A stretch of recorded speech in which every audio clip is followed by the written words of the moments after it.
Welcome to the 8th webinar in our series, which is Guidance for the Early Action Support Project, Overview of Available Technical Support and Opportunities for Feedback. My name is Tanya McGregor, and I'm a Program Management Officer with the EAS program, the Early Action Support Program at UNEP, and I'll be facilitating today's session.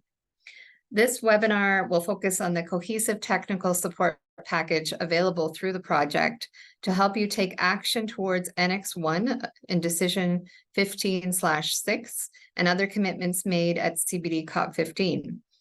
Presentations will summarize the guidance, tools, and capacity development opportunities available under the 4 project components: alignment of national biodiversity targets, assessment of monitoring systems, policy and institutional alignment, and biodiversity finance. The webinar also focuses on the breadth of regional and topical knowledge and best practices that countries are developing. We will share opportunities for you to provide feedback on guidance materials based on your experiences, and will initiate conversations about South-South exchange. So I'm sure we're all Zoom experts by now, but I would like to provide a few brief reminders. If you encounter any technical issues, to help you resolve them, please send a private Zoom message to Leah Phillips. Her address is on the slide. Please don't use the group chat for this. And your microphones will be muted to help ensure our speakers can be heard clearly.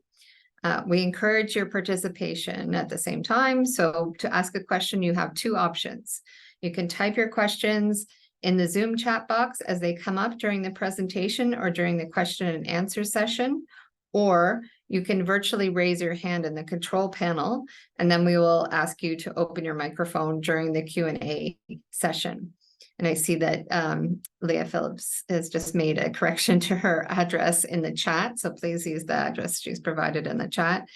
I also wanted to mention that we have a webinar webpage where you can access today's presentations and the recordings. We'll also share them by email after the series concludes. So you can see that information again in the chat. And also, to access the past webinar sessions, you can navigate the MBSAP forum webpage, and my colleague is dropping that into the link of that into the chat as well. So move on to the agenda for today's webinar. So we will have 3 presentations on the project components. The first will be an overview of technical support for component 1 and 3, which is on alignment of MBSAPs and/or national biodiversity targets with the GBF and policy and institutional alignments, and review for achieving coherence with the GBF. And the speaker for this, or the presenter for this, will be Leah Phillips, Senior Biodiversity Policy Coordinator at UNDP. The second presentation will be an overview of technical support for component 2, which is on assessment of national monitoring systems and development of monitoring action plans. So Philip Bubb, the Senior Program Officer from UNEP WCMC, will provide this presentation. And thirdly, we'll have an overview of technical support for component 4, biodiversity finance related activities. Eva Bortolotti, Program Analyst with BioFin, will provide this presentation. I'd also like to mention that during the discussion session, you will have the opportunity to interact with the technical experts on each of the 4 project components, to ask questions and share your experiences on progress towards realizing the national commitments to the CBD. We encourage you to make the most of this time to share your thoughts, including any feedback on the materials currently available. Please also note that we have developed feedback forms for many of these guidance materials. We encourage you to share your feedback and comments through the forms. This is an excellent opportunity for us to hear from you about your expectations, so that we can keep improving the guidance and support that we provide. These feedback forms, in addition to the materials themselves, can be found in the technical support booklet that is being entered into the chat. You can find the links to the feedback form in the technical support booklet now in the chat. And to note that depending on the status of progress in your country, it may not be necessary to use all of the technical resources that have been prepared, but rather you can choose to customize your own support package by picking and choosing the materials and tools that best suit your needs. So the types of support provided under this project and explored today include those for component 1, namely one-on-one technical support, technical review, guidance documents, webinars, e-learning courses, tools, and peer-to-peer learning in line with South-South cooperation. The full list of opportunities are shared in the technical support booklet. And today you'll hear about many different guidance and resource materials being made available through the EAS project. We're also interested in the expertise that you have to share. So please tell us, are you exploring innovative approaches for target alignment, monitoring, policy coherence, biodiversity finance, whole of government approach, or other subjects? Do you have specialized regional knowledge, skills, innovative solutions, or good practices that you would like to share with countries in your region? Or are you interested in sharing your experiences through case studies, through brown bag dialogues, or one-on-one discussions with countries looking for your recommendations? We'd like to promote this experience and find a way to support that kind of knowledge sharing across countries. As part of this project, we aim to strengthen peer-to-peer learning, which can, as you may know, provide an effective way of sharing good practices, knowledge, expertise, technologies, innovative solutions, and resources that benefit all involved parties. Can also connect countries that face similar challenges and share similar characteristics, such as economic and social conditions and language, making the exchanges more relevant and adaptable. And it can also strengthen South-South cooperation, which is in line with COP Decision 15/8 on capacity building and the biodiversity framework, Target 20. So types of peer-to-peer learning that we are exploring include brown bag discussions led by countries with topical or regional expertise, case studies on best practices at the national and regional level, webinars on good practices across countries, and one-to-one knowledge exchanges between countries through email or online meetings. So we'd really be interested in hearing about the types of learning that you're interested in. So please feel free to drop any notice or mention in the chat. With that, we will turn to our first Menti poll of this webinar, which is now showing on the screen. You may be aware that Menti is a platform that enables people to share responses to questions and see the results in real time. So what you need to do is to scan the QR code on the corner of the screen, or you can go to www.menti.com. I believe the link is in the chat, and you can enter the code at the top of the screen where it says join@menti.com. And we'll just give you a moment to get here on your device, and then you can respond to this question. Please keep in mind that the responses are anonymous, and we just are looking for general information on this. So this question is, what types of peer-to-peer learning mechanisms would you be most interested in?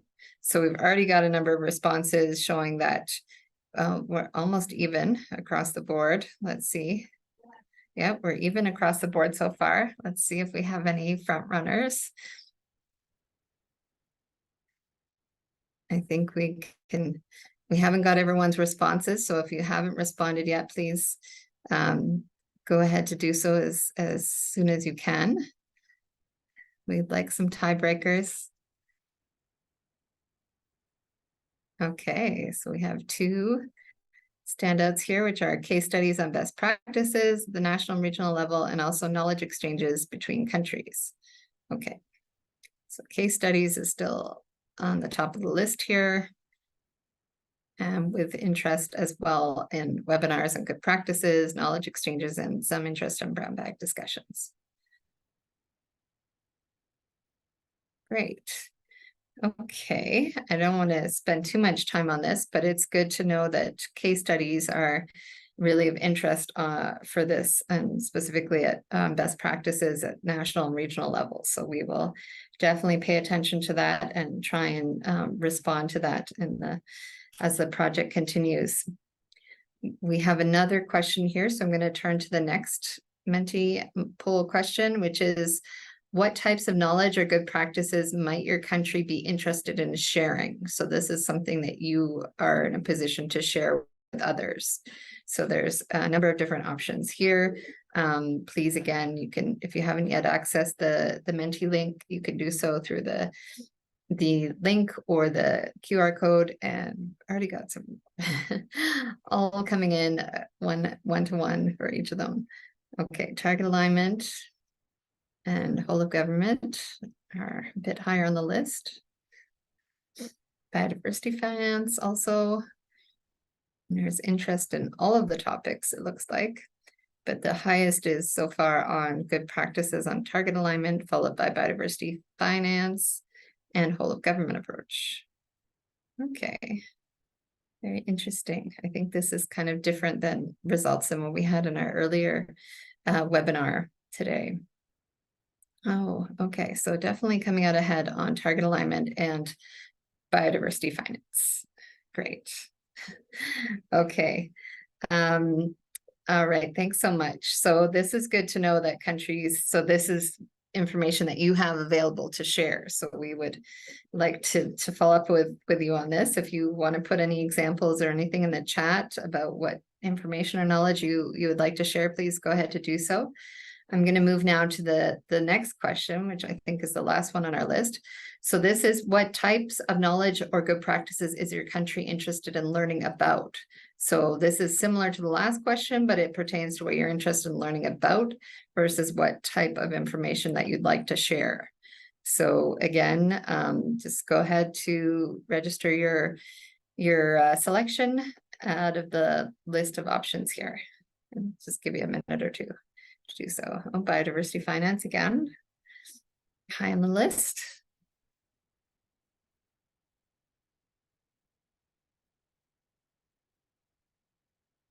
Okay, we've got a more even scoreboard at the moment.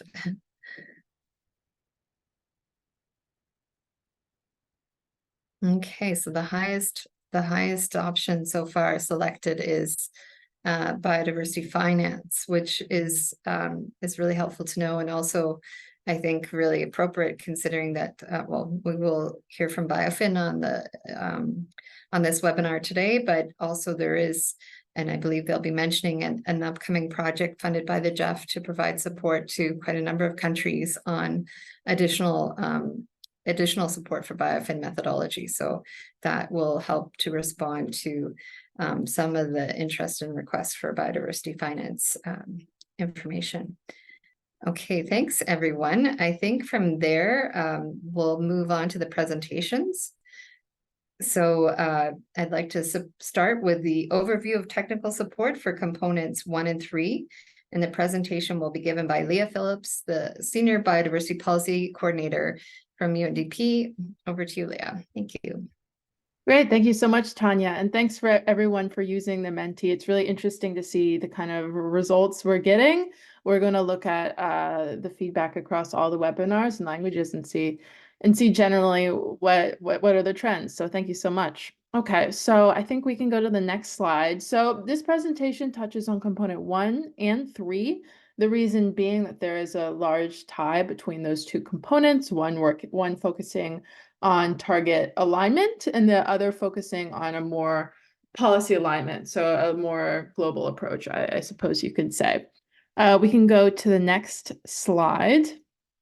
So so first we're going to talk about component 1, and it's really oriented towards the completion of Annex 1 of Decision 15.6, which I'm sure you've heard of, but we'll just share some more information here about that today, just to make sure everyone's aware of it. So in this decision, it requests parties to align their national biodiversity targets with the Global Biodiversity Framework and submit them by COP16. You can have some of the more accurate, or not accurate, but the more direct text there. And then, so yes, and then we can go to the next slide. Great. And so I'll also drop this Annex 1 into the chat, just that way it's really available. I've become very familiar with all of the COP decision documents and all the links, and I'm sure you will if you're not already. So this Annex provides a template for submission of national targets as a part of NBSAPs, as we mentioned, for completion by COP 16. And I believe that's happening October, November this year. And then you can see like what it looks like there. And then the information can be submitted through the CBD online reporting tool. And so I'll also drop that in the chat so that way it's available to you. And given that COP 16 is now less than 9 months away, I believe, there is now an urgent need for action across all parties to assess and increase alignment between their national biodiversity targets and those in the GBF, which is what this component aims to support. We can go to the next slide. Now we'll just quickly go through this annex. I know many of you are familiar with it, but in case you're not, I just wanted to have us all take a look at it. So basically countries will input their national targets and then click which national global biodiversity framework goal or target it aligns to and the level of alignment. And then we can go to the next slide here. Then there's also an opportunity to input information about policy measures, indicators. Next slide. And then there's also opportunities to add in information about non-state actor commitments towards the national targets and information about means of implementation. And then finally, on the next slide, there's a section for parties to include indicators that will be used to assess the global goals or targets. So while the other section, the first column was on the national targets, this one kind of has the orientation here, and the first column is on the global targets. So it's switching it there. Okay, so I just wanted to give you a brief orientation towards that. Now let's start to look at the support available under this component. We have some pretty covers there, just to get you excited. Next slide. So first, we're going to talk about some technical guidance, and this is a lot, and I think I'm going to make the choice not to read this whole list for you, but the intention is for you to choose the guidance that is most useful for you. It's not necessary for countries to use all of these, but instead, it's to support countries to build their own form of pathways. And you'll also note many of these documents currently are listed as interim with Google Forms provided for the submission of feedback. And we welcome your thoughts and feedback, your experiences, expertise. All of these links and the feedback forms are available on this technical support booklet, which I'm dropping in the chat. When you click that link, note it will automatically download it for you. Okay, and then, so yeah, lots of really exciting different support. Some of them on just some topics are, of course, on national biodiversity target alignment, but there's also support there around gender mainstreaming, stakeholder engagement, a whole society approach, checklists on different elements that can be considered as part of an updated NBSAP, etc.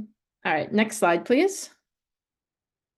Okay, and then if you're here, you already know that we also have a series of webinars that we are excited about, and many of them already pertain to component 1.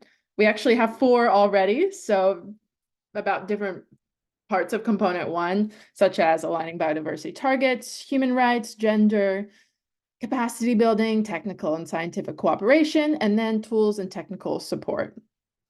All right, next slide. Yeah, now let's just look at quickly some tools and knowledge exchange. This includes the webinars that we just looked at, of course, but it also includes NBSAP Forum, the data reporting tool for MEAs, and there will be an upcoming module on gender equality, women's empowerment, etc. That will be featured on Learning for Nature. Okay, next slide, please. Now, if you thought we had enough mentees, there's opportunities for more. I'm very curious about your thoughts. So if you don't mind clicking the QR code or using the code again, I feel like we've all have skill at this now. So it'll be easier this time to to type in and get your feedback. This is actually an open response question. And so I'm really curious about the types of additional support you're looking for on target alignment under component 1. So I'm curious, are you interested in, is there more webinars that you're interested in? Is there different topics that would be interesting to you? Case studies, for instance, or are you looking for somebody to do a review of your NBSAP itself? What kind of support are you looking for? And I recognize maybe there won't be any support immediately that you can think of now, but I'll just give you a second in case there is anything that you would like to list. Okay, webinars and case studies. That's helpful. That's helpful to know. Review of NBSAP. Yeah, absolutely. Absolutely. Target alignment template walkthrough. Okay. I think on the target alignment template walkthrough, I think that the best resource, and maybe not the best, but a resource to consider is actually Annex I itself. But maybe that's what you're saying is maybe a walkthrough of that template in more detail. Feel free to drop any thoughts into the chat or anything like that. Yeah, I think that the best template is just the one that's already available on Annex I 15.6. Okay, really, thank you so much. If you feel inspired, you can add anything later on if you'd like to. And thank you all for your thoughts on this. Okay, so we'll go to the next slide when we have a second. I think that I would just like to open this up a little bit more. I hear that there's interest in case studies, there's an interest in more webinars, there's an interest in types of regional practice. And what we've been finding is that many countries have really interesting analyses that they're doing. They're finding new practices that work for their countries. Some of this is around whole of society approach, taking initial steps to engage people. Other groups are looking at new approaches to align targets.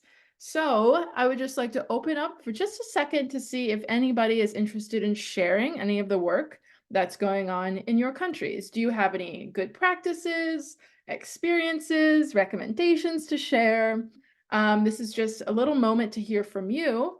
And noting that I think in future webinars, we'd like to continue this and have even more discussion with you. So that way we can really hear, what are you doing in your countries? Often what's happening in countries is some of the most helpful. That peer-to-peer learning is the most helpful.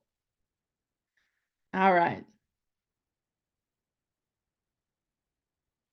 And again, for people just joining, I'm asking if there's anyone interested in sharing. You can just drop it in the chat. Any initial experiences on component 1, and if there's any good practices or things that you're excited about, this is an opportunity for you to share.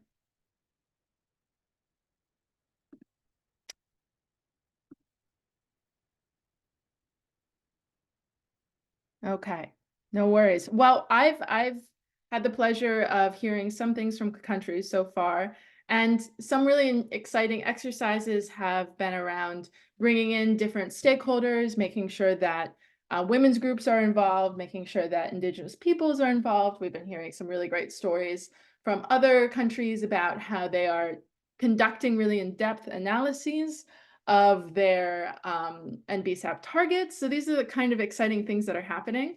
And yeah, feel free to drop anything in the chat if you'd like to. And if not, we will keep on going. I know it can be a little intimidating to add things sometimes. Okay, so we can go to the next slide. We're just going to transition to component 3 right now. And it focuses on policy and institutional alignment and review for coherence with the GBF. So the outcome could be the identification of action for policy alignment and coherence with nature-related sectors.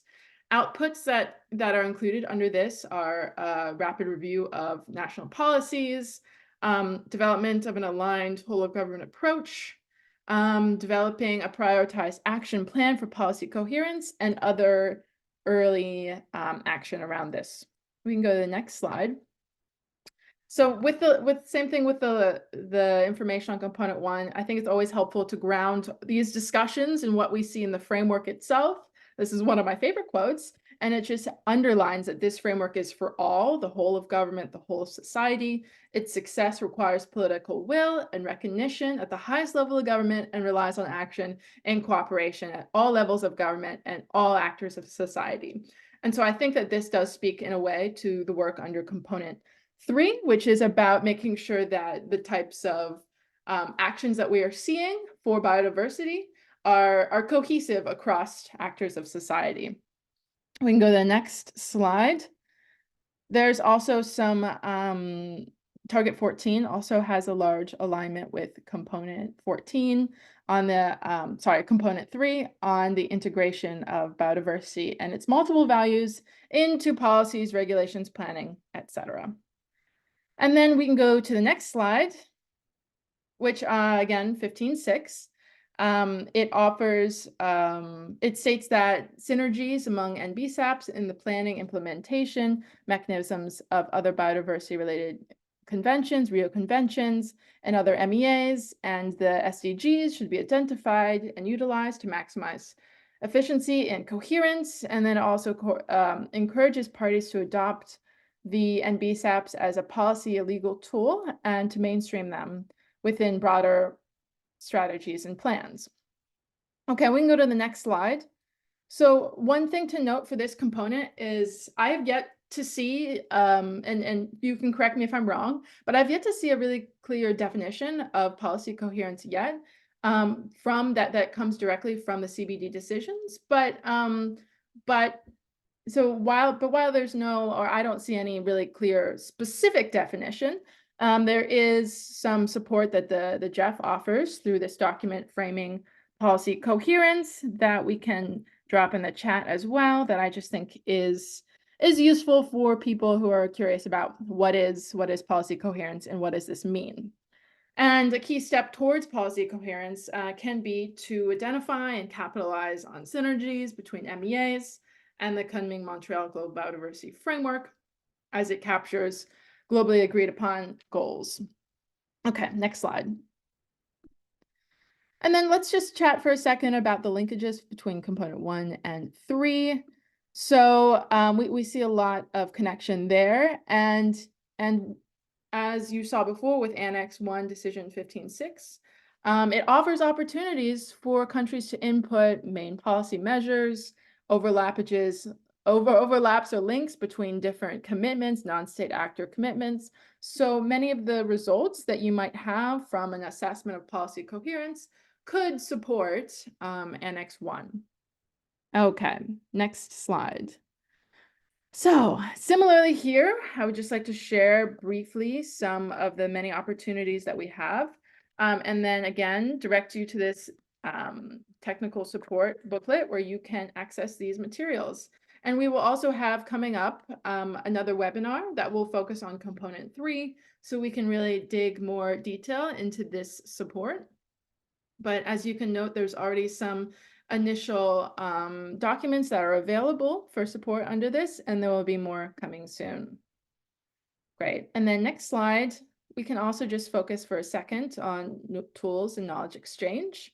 We have DART again, which can be supportive towards this, an integrated spatial planning self-paced course. And then, as I mentioned, additional webinars and an e-learning module. Next slide.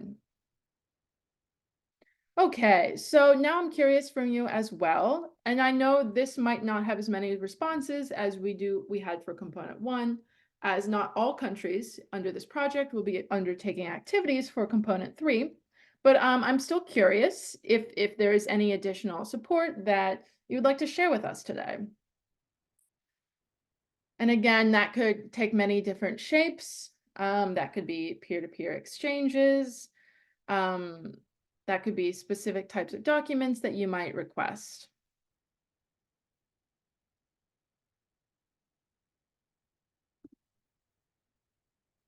Okay, I think that for some countries, this might be because we haven't had many webinars on this on component 3 yet. This is kind of one of our initial forays into discussing it. Maybe we're still at early stages, but again, if you have anything to drop into the chat.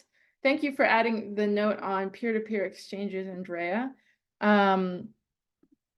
Andrea, not to put you on the spot, but I know that there's a lot of great work happening and you across countries on peer-to-peer exchanges. If you're interested in sharing anything about your experiences, feel free to open your mic. If not, no pressure. Thank you, Leah. Good morning to everyone. Good This morning. is Andrea Cruz from Mexico. And I think, and as we've been talking a little bit with you guys from the global project, that it would be very interesting to have some peer-to-peer exchanges and experiences, because I think that when we listen to the expert webinars, we hear on the ideal part of how things should be do. But once we are in our countries with limited resources and capacities in many ways, it takes us to a more grounded experience to have how government officials have been able to solve some of the stuff of the project that in the paper sounds good, but there are a lot of probably barriers that we have to deal with in the ground, and I think it would be very, very good to do that. We recently had a very small informal exchange with our colleagues in Colombia, and it was very enlightening of how the different views are trying to solve things and trying to advance in all the components. So I think it could be very, very good to have these peer-to-peer exchanges. Thank you. Thank you, Andrea, and great to hear about all the work that's happening in Mexico. Yeah, and also if anyone else is interested in dropping something in the chat, of course, open and interested in hearing your thoughts. All right, so I think I'm almost out of time. So if we can move to the next slide, and then I think we can actually, I think that we can open up the chat if any countries are interested, or open up, you can raise your hand if you're interested in adding anything more about either your interests or your needs around component 3, or of course the type of expertise that you might be interested in sharing. And again, here I know that many countries, component 3 is not required for all countries. It's just for some, so maybe there won't be as many responses here, but thanks all for helping us get started on considering this. I think we can now move to the next presentation. And of course, the chat's available, and I'll just drop my email here in case anybody has any questions, or if you're interested in supporting different peer-to-peer exchanges, if there's something that your country would be interested in sharing about at a future webinar or at a different event, feel free to share that. That would be really interesting. Okay, back over to you, Alexi. Thanks very much, Leah. I'll take it from here. Really appreciated the presentation, and as Leah mentioned, if there are any immediate questions, maybe we can take those right now. You can raise your hand or put the questions in the chat. But just as a reminder, we will also have an open discussion after the 3 presentations when you can ask questions and share your thoughts. So you can hold on to those questions for later if you like. And please also note that after this webinar, we will upload a document with the questions and responses from the experts on the webinar webpage. So I'd like to continue with the next presentation, which is on overview of technical support for component 2, which will be delivered by Philip Bubb, who is a senior program officer from UNEP WCMC. Over to you, Philip. Hello. Good morning or good afternoon to everybody. Yes, so my name is Philip Bubb. I'm a Senior Program Officer at the UNEP World Conservation Monitoring Centre at UNEP WCMC. And I'm giving this presentation on behalf of a team of us which are supporting in the component 2 of the early access support, developing national monitoring system plans. We're doing this with UNDP and UNEP colleagues and the Secretariat of the CBD. And the team of us here include myself, Natasha Ali, Roberto Correa, and Mateo Vukilic. And the email address where you can contact us is here on this slide, monitoring_support@unepwcmc.org. And we'll give that again at the end of the presentation. And what I'm going to introduce in the following 10 minutes or so is so the materials that are being developed to support component 2 for developing national monitoring system plans. I'm first going to introduce the guidance that we've been leading the development of, which is available for feedback as a first draft, and then also some other materials that are available. And I think it's useful to remember that in the early access support project under component 2, we're looking at the development of national monitoring system plans. So planning how those do. Thank you, Alex. Next slide. So we're looking to have a plan of how you would further develop your national monitoring system to be able to report on progress in your NBSAP, do your national reports to the CBD, but also to support making progress as part of your national implementation, and perhaps more broadly to have information that you need to be able to fully implement your NBSAP. And a monitoring system would include indicators, but also how are you going to gather the data you need and produce the indicators and reports and analyses that you need. And for the early access support project component 2, then we are developing these following types of support. Guidance documents that introduce and some technical tools, to basic templates and things to help with that. The webinars such as this one, we can provide some technical review of draft products like your draft national monitoring system plans, and perhaps one-to-one technical support. Next slide, please. So we've been producing a guidance document for developing plans for national monitoring systems, and I'll explain the content of that in a minute. It's a draft for review, and we'd really welcome your feedback at this address, and thank you. It's been just put in the chat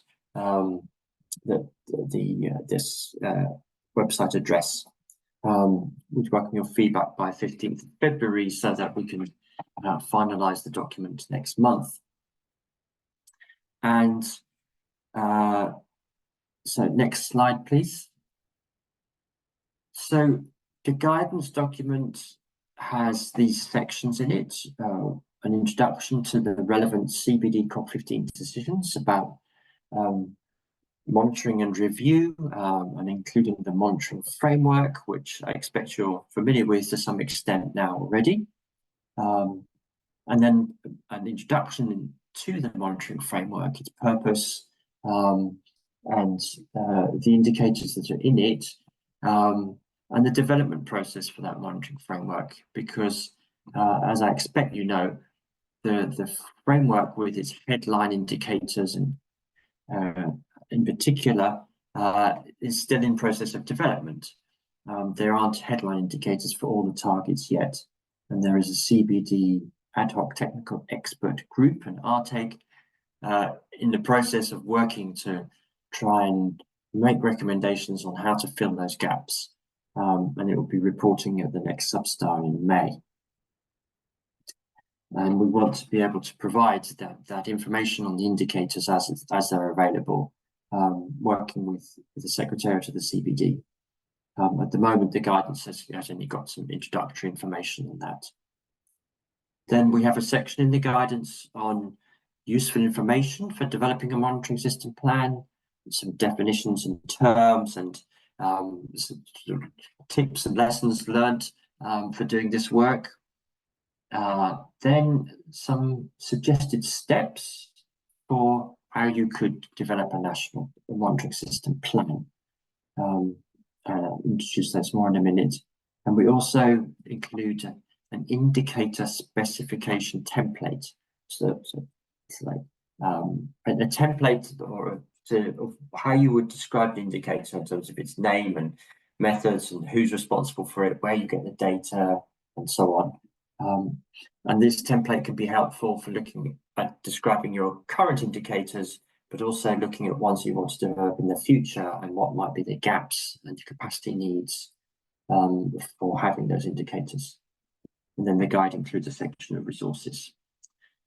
Next slide, please. And in the Early Action Support Project Component 2, the project document, the contracts you have will probably have these two subcomponents or outputs. One on identifying gaps in existing monitoring systems, and 2.2 actually having a monitoring action plan developed. And in the guidance document, we suggest that these can be integrated as a process, as a kind of in a single project form, so like a mini project or a sub-project within the bigger project to do this work, and to have a workflow for that. Next slide, please. And these are just some of the sort of headline points that we make in the guidance. Obviously, first, consult the GBF monitoring framework, and in particular the headline indicators, which all countries are urged to use if possible. To work by defining targets and then indicators, although you might want to do that to process together, to look at the indicators as to how you measure the targets at the same time as defining the targets to help make the targets more measurable. And recognize that complex targets may need more than one indicator. And of course, you need data to track the progress over time, and that needs to be consistently done over time. And with that, then indicators need a responsible agency and funding to produce and report the indicator and have that long-term investment in data production systems, which is often a weakness. So when we're producing a plan, think about how what resources would be needed, what organization would be needed for having the indicators. Next slide, please. And to allow measurement of progress towards goals and targets, an indicator needs to have a baseline measurement or reference period. And the COP15 decided to use the period from 2011 to 2020, where data is available. If there isn't data, then there may be some flexibility around that. Next slide, please. And what is a national monitoring system? Well, there isn't an official CBD definition, but in the guidance we offer this one, a nationally mandated system for the production of data, indicators and reports to periodically measure and monitor national progress in the implementation of the Convention on Biological Diversity. And so this system could be led by a government body, or there could be another mandated organization, Academy of Sciences in some countries, or whatever, that is responsible for leading the national monitoring system. Next slide, please. And defining the scope of a monitoring system and action plan is also part of the process of doing the plan. So it could be just as an A there to basically just have the indicators that you need for national reports in 2026 and 2029, using data available at that time. Or you could be more looking in the B to create or strengthen a coordinated monitoring system to produce indicators for both NBSAP implementation and reporting, so more consistently over time. Or C, to have a more comprehensive national information system that produces assessments and reports and indicators and has the data that for all biodiversity relevant international agreements. Next slide, please.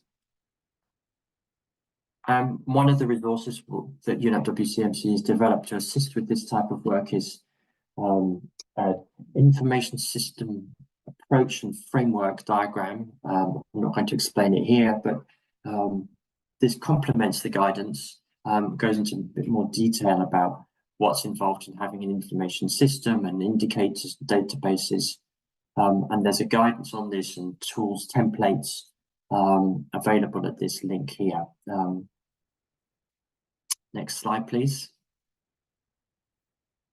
And some suggested steps to produce a monitoring system action plan in the guidance, sort of 4 stages. Number 1, preparation of a project, sort of like a mini project to produce this plan. Who's going to lead the work and the team and the resources you need and your timetable and so on. Then 2, to do indicator definition for each NBSAP goal or target, one by one. Looking at them, some you may already have indicators for, and it's fine to use those. Others, you may see that you have gaps still, or the monitoring framework is calling for additional indicators, and you want to choose which ones you're going to have in the future. Then number 3, produce a delivery plan for each nationally selected indicator. Who is going to be responsible for it? How is it going to be produced? What capacity and funding do you need? And then 4, bring that all together to develop a national monitoring system action plan. And we hope that those plans would include some costing of their implementation and resources required, and that links to component 4, which you'll be hearing about next. Next slide, please. And then the guidance has a last section of resources of relevant information, other guidance materials, useful organizations and tools for this work. Next slide, please. And just to put here again, we ask for your feedback on the guidance. You can download the guidance itself from this address, as well as fill out the form. And it's available in Spanish and French as well. Next slide, please. And we also have some companion guidance on using spatial data to support the development of plans for national monitoring systems, which is led by UNDP and is available in March. I'll explain that more in a moment. Next slide, please. So this guidance looks more specifically at the uses of spatial data for the indicators, and where you can find that data and validate global data that could be useful for national use if you wished. And this is all integrated with new features on the UN Biodiversity Lab, the Global Biodiversity Framework, with workspaces for national data and indicator calculation. Next slide, please. And we also, as part of component 2, there are these tools, as the DART tool has already been mentioned, which can be helpful for looking at indicators across different conventions and reporting processes. The UN Biodiversity Lab, which supports data collection and also a feature on restoration data. Next slide, please. And we will, as well as part of the component support, there's an online course available now on using spatial data for biodiversity, which is relevant to this. There's the webinar that we did last November, introducing these materials a bit more, and the upcoming webinar in April on using spatial data to support GBF monitoring. Next slide, please. And this course on Learning for Nature using spatial data for biodiversity is available on the Learning for Nature site. Next slide. And the webinar that we did before, which goes into the material in more depth, is available on the NBSAP forum. Next slide. And finally, for technical support, if you have questions or want to share perhaps your draft materials and ask for support on your monitoring system plans, please contact us at this email address. Thank you very much. Thank you very much, Philip. Again, colleagues on the chat or on the webinar, you're welcome. If you have any immediate questions, to raise those now. You can put them in the chat or raise your hand. Otherwise, you can save those questions for the open discussion session at the end of the presentations. So I'm not seeing any hands or questions so far. So maybe we'll move on to our next presentation, which is the final presentation, the overview of technical support for component 4, which will be delivered by Eva Bortolotti, who is a program analyst with BioFin. Over to you, Eva. Great. Thank you, Tanya, and good morning or good afternoon to everyone attending today. I see some familiar names. So we'll provide today just a quick overview of technical support for component 4, whose expected outcome, as you know, is to have biodiversity gap, the biodiversity finance gap identified, and opportunities for resource mobilization as well identified. So I see you are interested from the Mentimeter in having more good practices and knowledge products on biodiversity finance. This is great news for us. So I'll go through all these resources and offers that BioFin already provides today. Next slide, please. So we'll first go very quickly through those offers. Of course, we won't have time today to dig into the details, but you can always reach out to me and the rest of the BioFin team to ask for additional details when you need. And then at the end of the presentation, we're just going to dig a bit in related details of understanding the links between the different GBF ongoing projects. There is sometimes some confusion. Those projects have an overlapping timeline. They're different, but at the same time, they are interlinked. So it will be important to kind of understand what are those linkages and why they're so relevant in this context. So next slide, please. So just for you to kind of have a big overview of the GBF targets, we always say that we see 4 main targets that have an explicit link to biodiversity finance, and in particular that the BioFin methodology can support. Of course, the BioFin methodology supports all the 23 GBF targets, but the links are more explicit in target 15, 16, 18, and 19.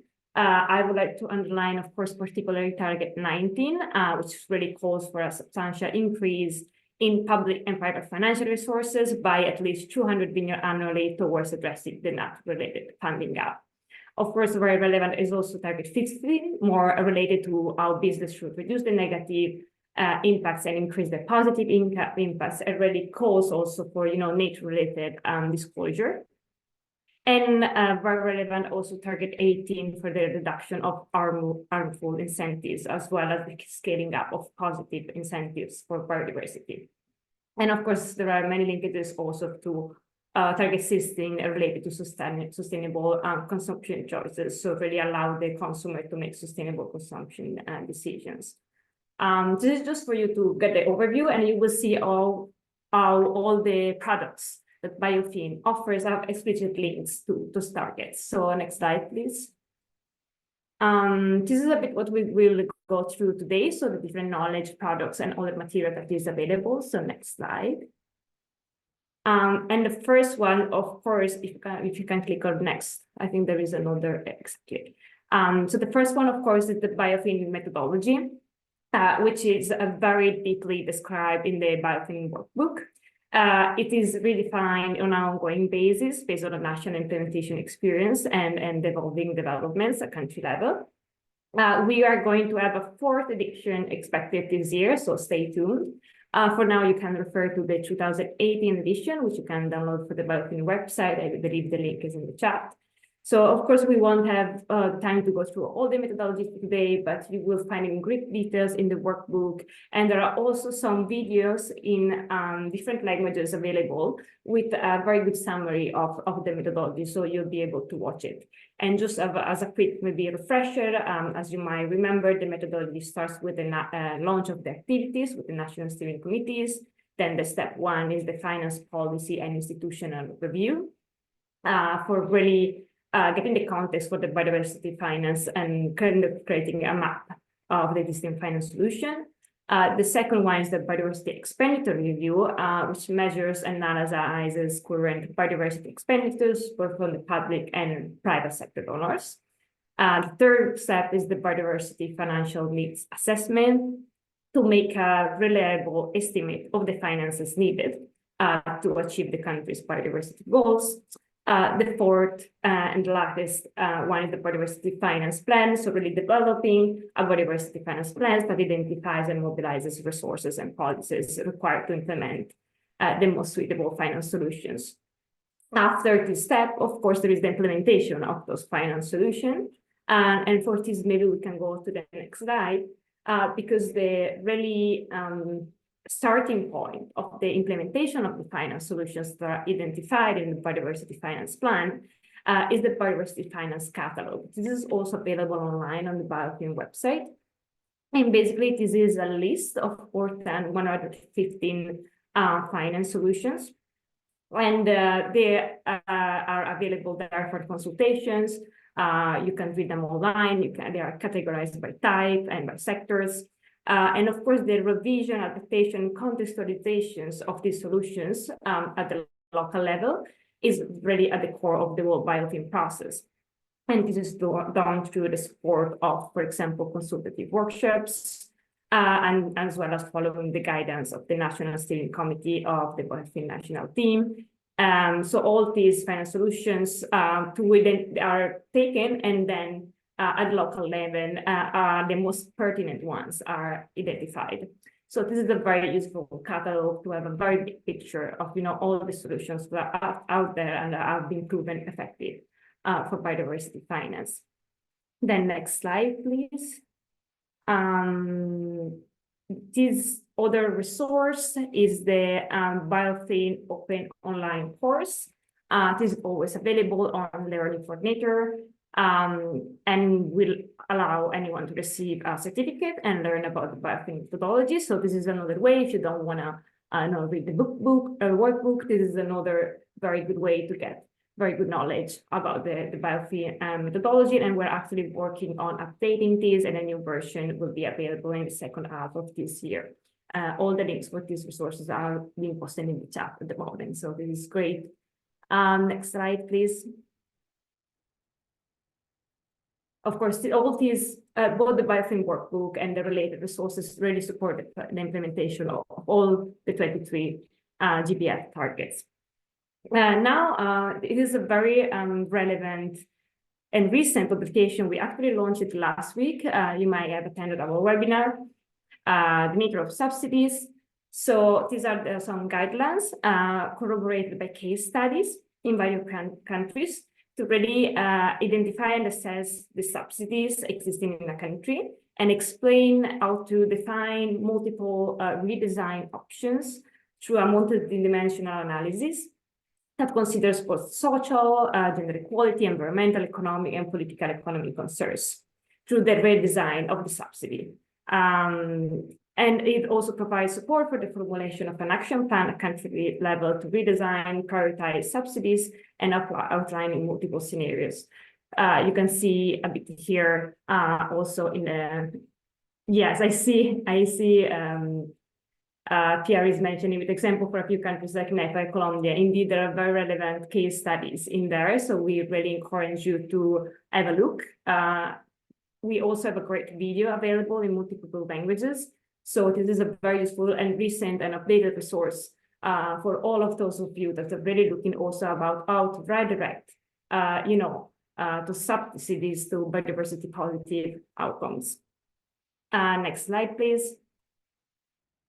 And of course, this supports Target 18. This is another quite recent and extremely interesting resource. The Finance Resource Database for Biodiversity, we call it FIRE. And it helps to close the financing gap by listing over 300 funding opportunities around the world.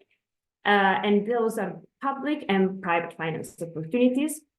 So far, the database had quite a success, already 30,000 single viewers, and many there are many filtered options there to what to identify, which could be, the funding source more suitable to you. So you can source by ecosystem, by biodiversity topic, by specific countries or regions, or so on. So I really encourage you to go on the database and just explore a bit. The tool is very user-friendly.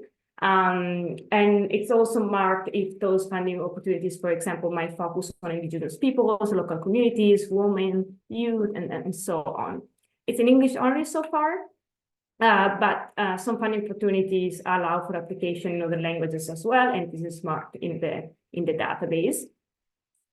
And there is also a regular LinkedIn community for this that you can subscribe to remain updated about new funding opportunities.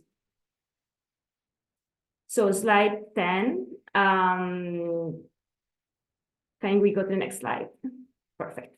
There is raising interest in how we can, of course, increase businesses and financial institutions' involvement in biodiversity finance. We are, and overall more the private sector, but of course, not only by the private sector, but also financial institutions like regulators at all levels. Of course, the global economy depends heavily on the functioning of the ecosystem for food, fuel, climate, regulation, water resources, and so on. And these vital links or also dependencies on nature shape economic risk and opportunities.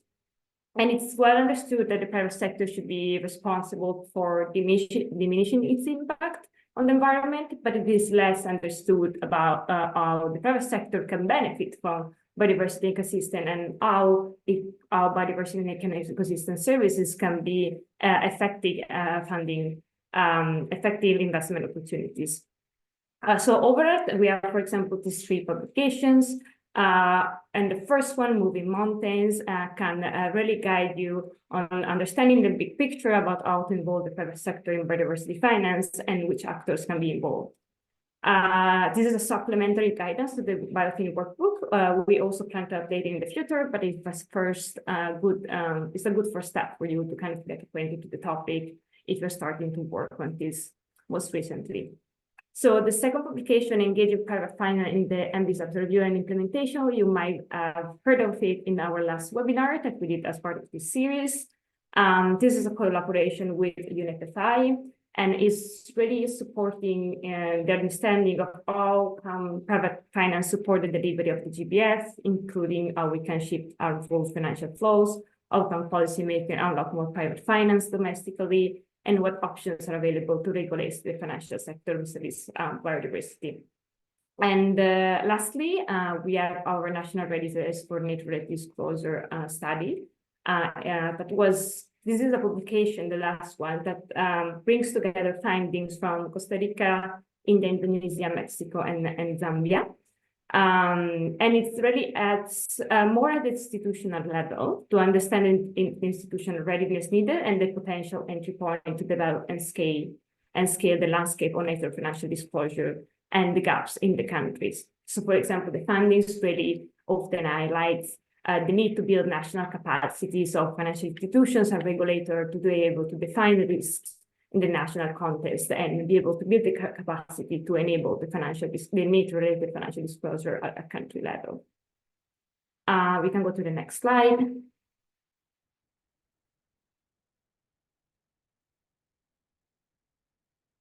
So we have the Biofin Country Stories and Knowledge app as part of the Biofin website. And the Biofin website really serves as a comprehensive platform offering available repository of stories from various countries, knowledge products, all dedicated to biodiversity finance. And it provides insights to past experiences, both national and global levels, valuable for any one of you who is seeking to gain experience from past case studies, let's say, on biodiversity finance. And you can find in there's also key results and documents labeled by country, which can be sometimes quite useful to really get into this peer-to-peer learning that we were speaking about before. Next slide. Oh, here it is, the second indeed, country level stories that I was mentioning. Next slide, please. Perfect. So as I mentioned at the beginning, we just wanted to kind of conclude this big picture of all the knowledge material that we are offering, with kind of an overview of the links between the MBSAPs and the biodiversity finance plans, and in the same way, of course, also the links between the different GEF projects that cover these topics. So the GBF-7 Early Action Support Project, the GBF-8 Umbrella Program for Biodiversity Finance Plans, and the GBF-8 MBSAP Update Project. So next slide.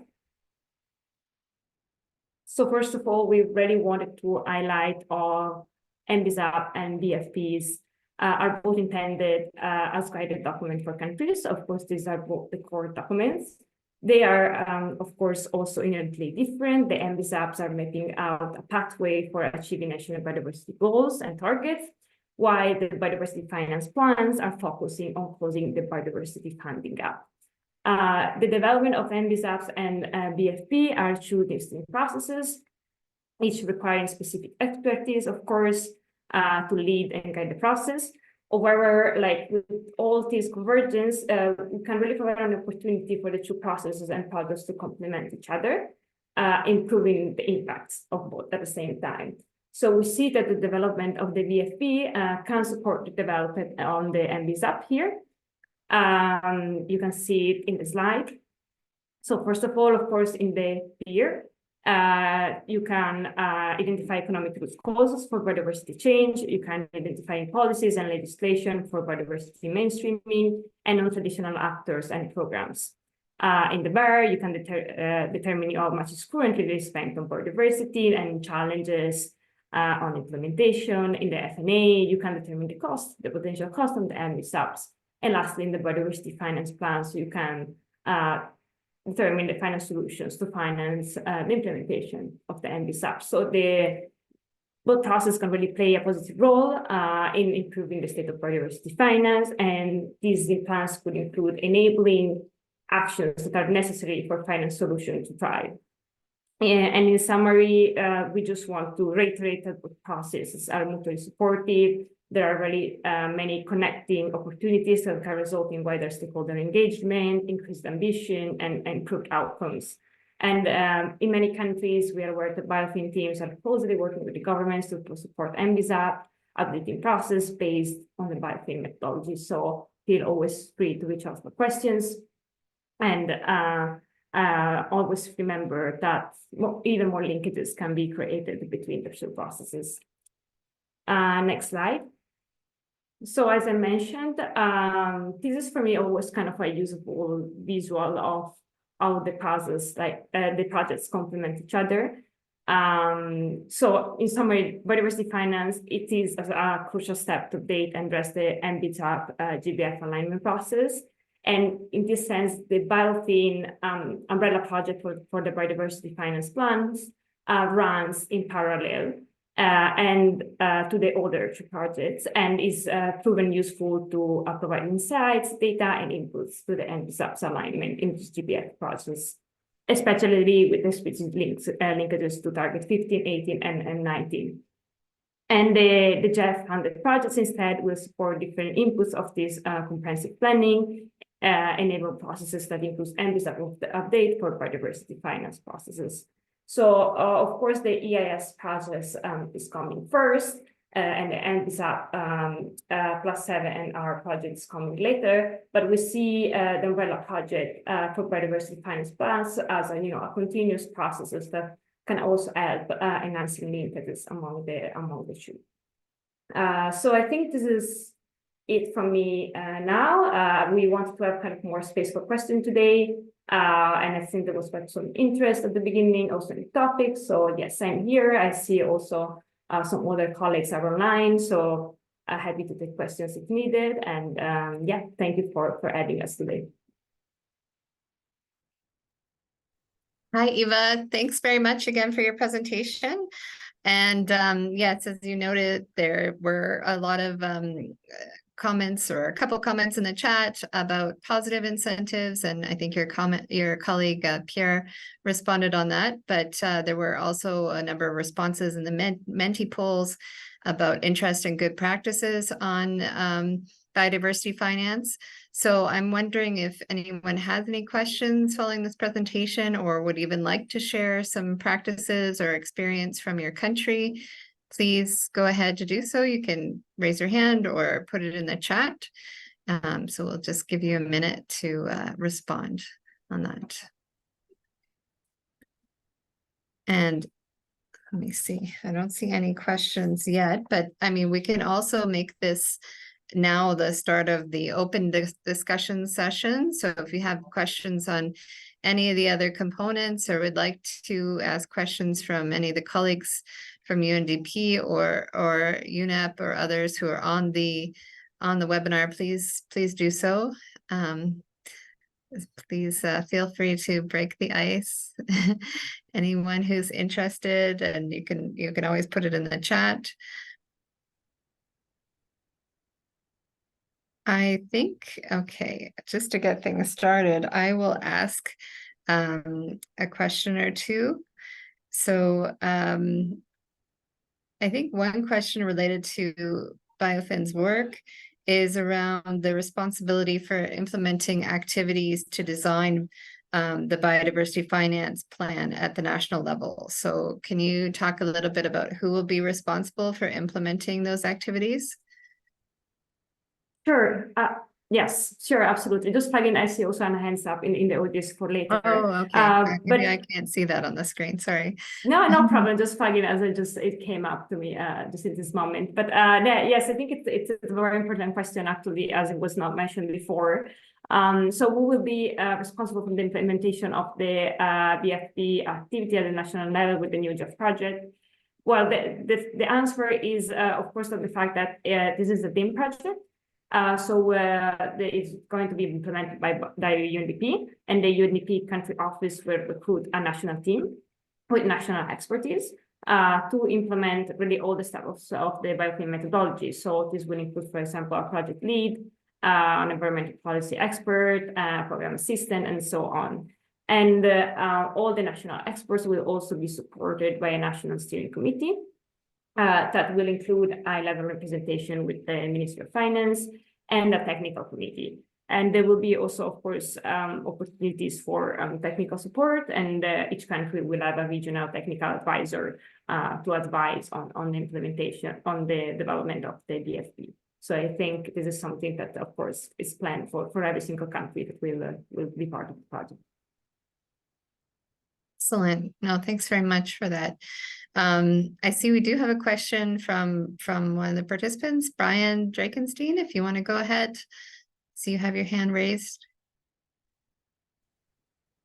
Yes, good morning, afternoon, evening, depending on your location. Thank you for the very good presentation. I had a question starting with the BioFin. So Suriname is, as pointed out by Eva, looking to start the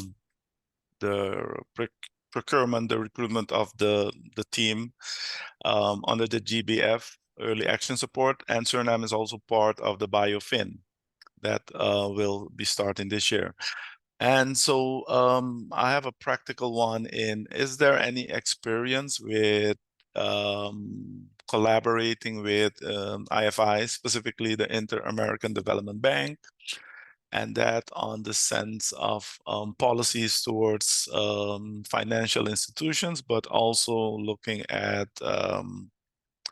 monitoring systems. So that's basically the questions. Any practical experience, country experience that could be shared specifically for the Inter-American Development Bank? Thank you. Great, thank you, Brian, and congrats for advancing on your work. I'm sure they're going to have a lot of interesting developments throughout the year. So I think we are looking forward as part of the work that I mentioned before on engaging more like financial institutions, like businesses and financial institutions. And when I say financial institutions, I intend with also regulators as well as DFIs and IFIs. So I think we're really working on, broadening this type of work. We're planning on, producing additional guidances. There are more countries that are starting to engage in these national readiness for nature disclosure studies. And I'm not aware of any specific case study with the with IDB, but I make sure to like write this down and get back to you and explore it with my countries. Maybe something that just doesn't come off the top of my head. But what I would like to really underline is that we are looking into expanding the relationships with the financial sector at all levels, including DFIs and IFIs. In some countries, it is developed by with the implementation of a green finance mainstreaming working group. Some countries decided to kind of put together this group. Zambia is one of the examples, bringing together the financial regulators and other relevant like financial actors, like the national development banks too. I think I see also a comment, okay, on IDB exactly in the chat. And so already bringing those regulators to the same table and to speak, about the opportunities to enhance green and biodiversity aligned finance in the region and to start forging partnerships. So I think your point is very well taken. We're also coordinating with the kind of IFI team of UNDP, that we have an IFI partnership team to kind of explore what could be the additional linkages.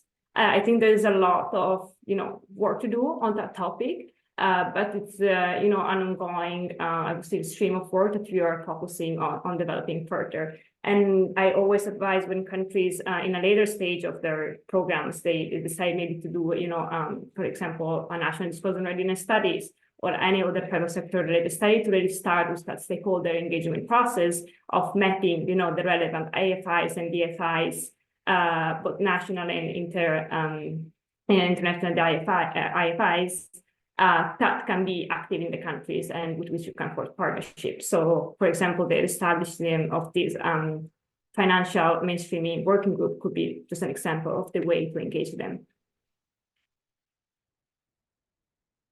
Thanks very much, Eva. Does that answer your question, Brian? I don't know if you had any other questions you wanted to raise. Thank you. Very much answers the question, and also well noted the suggestions made in the chat by Pierre on the country. So we'll look towards engaging with the technical team and also learning from those country experiences, because we have been having conversations. The IDB is engaged with the government on support. And it's good to have these linkages and complementarity and synergies. And they have a strong portfolio also with specifically the financial sector. So it would be best to align and have that complementarity. Mm-hmm. So in that regard, it's sometimes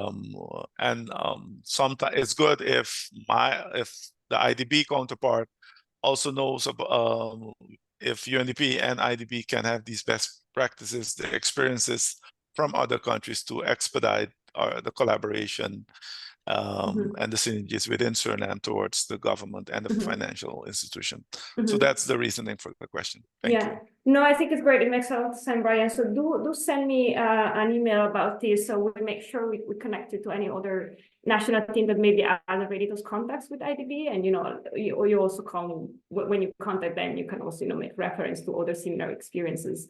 So as Pierre mentioned, indeed, I think maybe Colombia and other large Latin American countries, they did have those engagements at the national level. So please do feel free to reach out to me or Pierre, and we'll make the contacts. Thank you, will do. Thank you. All right. Thanks very much, Eva and Brian. Are there any other questions? I don't see any hands raised, but I may have missed one. So please feel free to unmute yourself if you have a question.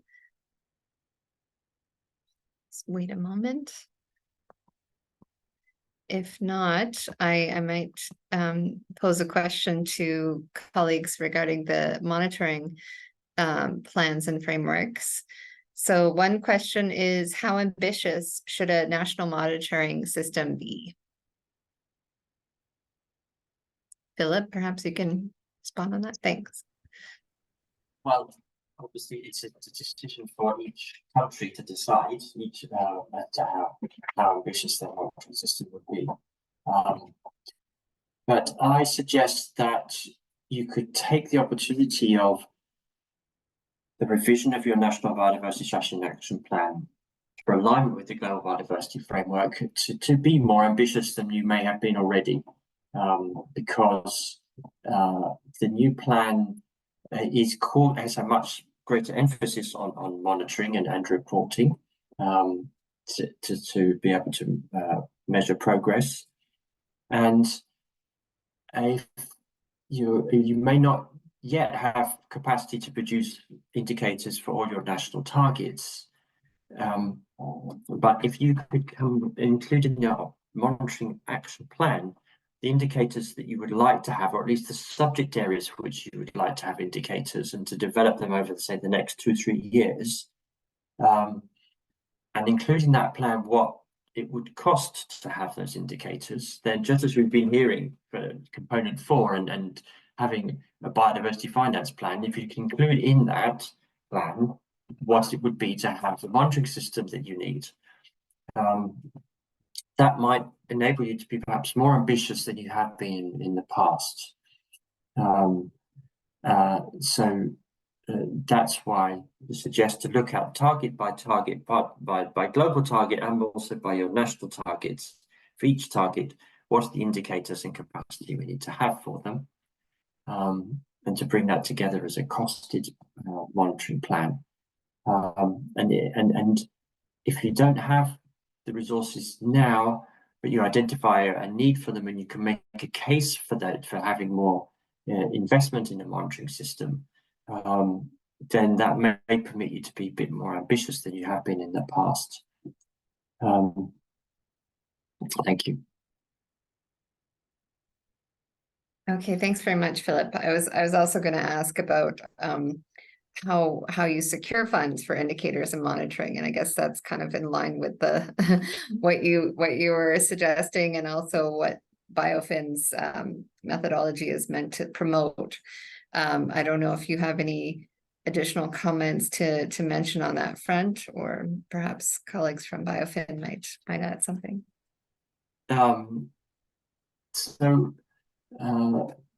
One of the things that we recommend is that each indicator has a champion.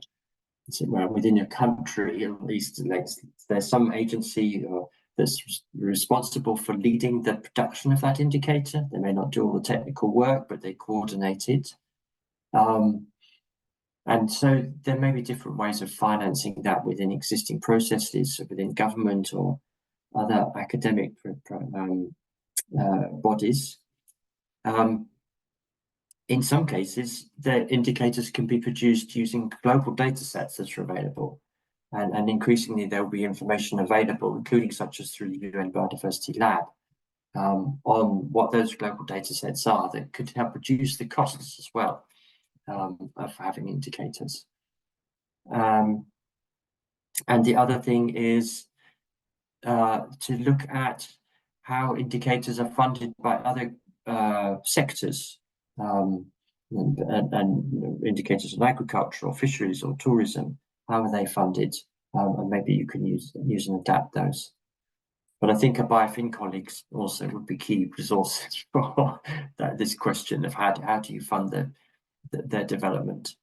The last point I would make is if your indicators are actually used, and you can demonstrate that you have used this indicator result, perhaps not only in your national reports to CBD, but in your national decision making, that they're meeting a real need, then it's easier to make a justification for the investment in funding those indicators, because you can show how they're useful. Thank you. Excellent. Thanks very much, Philip. I think that's really useful and a good point for people to keep in mind when they're working on developing these systems. I'll just open it to Eva or Pierre, perhaps, if either of you have anything to add on the question of securing funding for indicators and monitoring. I think it's very aligned to what Philip said. I mean, if the MSAP integrates activities related to the M&E, of course, with the BioFin methodology, the country will be able to go through all the steps to identify the financial needs for M&E in this case, and then prioritizing then and identifying, the finance solutions that are suitable for finance this type of activities. So again, if this is a priority for the country, there is funding need for that. This will be kind of undercovered through the biofilm process. So yeah, totally agree with Philip on that. I think this is another like point of alignment that was worth mentioning. Okay, thanks very much. I'm not sure if there's any other questions. I'll just give a last call to the participants. If there's any questions, you're certainly welcome to raise your hand or to put something in the chat.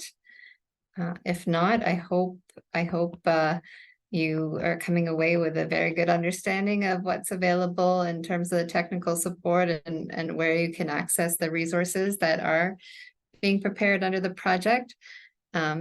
Unless feel free to interrupt me, but if not, I will go ahead to close the session as we are coming up for our hour and a half mark. As it is, I would like to thank all of you for your time and participation in today's webinar. And before concluding, I'd like to express thanks to the Global Environment Facility for providing funds to the Early Action Support Project, and our partners at UNDP, UNEP, UNEP-WCMC, and CBD for all of the joint work on this project. Many thanks again to all of the presenters for providing useful information on the technical guidance available through the project. And for further discussion with the global teams, you can see the emails from the presenters on the screen, so feel free to reach out to any of us here. You can also find all the recordings, presentations, and the Q&A document of previous webinars on the webinar webpage, which I think will be available in the chat. And we will send you further information by email as soon as information is available on the next webinar. And finally, after you close this session, you will receive a quick survey, which will take only a minute to respond. And we really appreciate your feedback to assist us in continuing to offer good quality webinars on the deliverables of the Early Action Support Project. So we look forward to continuing to work with you, and thank you very much. Have a good day. Bye. Thank you so much.